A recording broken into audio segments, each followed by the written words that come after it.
The fruit of Eden represents a highly volatile packet of pure divine command. This was a data drop, intended for a specific structural purpose, but Adam interfaced with it prematurely. This diagram illustrates the basic physics of the Quranic universe. Reality operates through two primary fields: light, or command, and sound, or form. Because these forces represent different dimensions of reality, they are naturally orthogonal. If they touch directly without a mediator, they produce annihilation. Creation requires a mediating layer to survive. This central node is the buffer. It provides a specific window of time, a decoherence zone, that allows the raw energy of light to be processed into the usable structure of sound. Adam attempted to process the divine knowledge without this mediation. He acted as a direct conductor for the raw light, seizing the command before he had developed the necessary buffer of patience and submission. This direct contact caused a systemic overload. By pulling unbuffered light into a physical vessel, Adam created a short circuit that damaged the terrestrial hardware of human history at its origin point. Following the Eden short circuit, the error began to propagate through biological descent. The fire of that initial mistake remained in the system, meaning physical bloodlines could no longer reliably hold the uncorrupted divine trust. We see this failure in the genealogy. This chart tracks nodes where the spiritual signal is lost despite biological proximity. Noah's son drowns because his righteousness did not match his lineage. The pharaohs claim divine authority by birth, yet their actions result only in systemic destruction. Without the internal buffer of the book, the signal in a lineage eventually reaches a limit. Much like cellular telomere decay, the spiritual coherence of a family line frays over time. Eventually, the code breaks down entirely, leading to a state of moral inversion. Since physical inheritance cannot guarantee the preservation of the truth, the system requires an alternative delivery mechanism. Biology has been bypassed in favor of a different route. To prevent the total loss of the divine blueprint, the truth was converted into isolated information. It was moved into a protected environment where the decay of the outside world could not reach it. The sleepers of the cave function as an informational storage system. By sealing their ears and suspending their sensory input, the environment creates a state of sensory shutdown.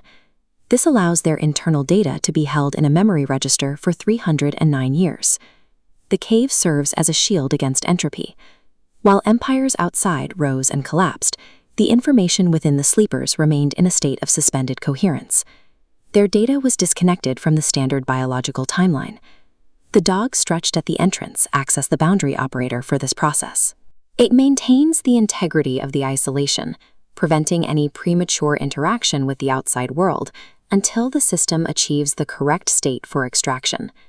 Through this method, the divine blueprint was successfully preserved.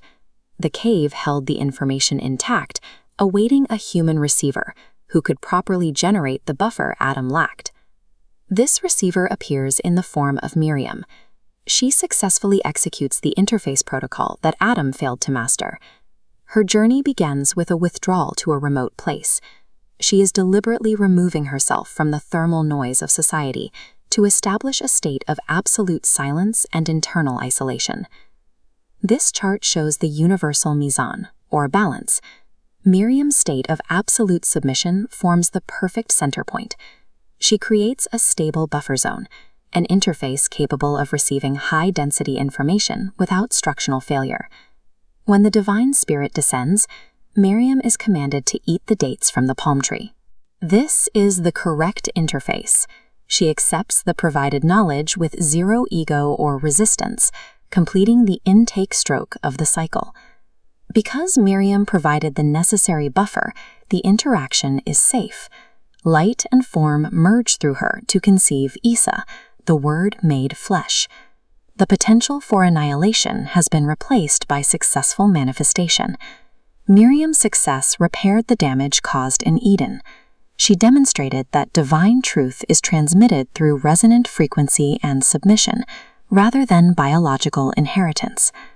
ʿīsā's existence serves as a stabilized portal within the system.